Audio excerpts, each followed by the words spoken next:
Welcome! In this video, I'm going to share with you a movement called the hinge. This is a fantastic beginner move, and it allows you to move the hoop on and off your body and kind of find a flow and transition between movements. So what you'll need is a hoop.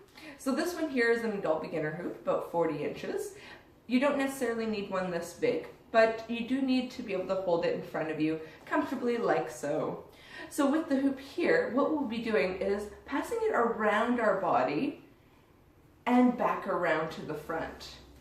Some things to note is you're going to be holding the hoop at the 3 and 9 o'clock, and if you place your pointer fingers upwards on the hoop, this gives it a little bit of a looser grip and a pivoting point for the hoop to pass around. So what you'll be doing is opening up your right hand and letting the hoop kind of swing like a door arriving behind you where you'll catch it. Opening up your left hand and bringing it back around to the front and catching it.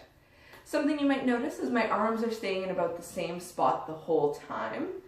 And it's also great to practice this movement in both directions. This way you're getting strength in both directions, both arms, and also it's great exercise for your brain, and also an exercise in willpower.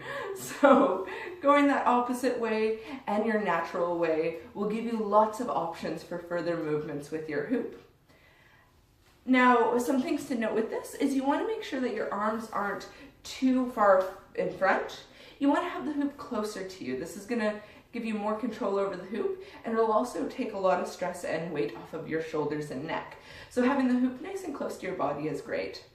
Another thing is I have my arms close to my sides. So this makes it a little bit easier on my shoulders and neck to manipulate the hoop.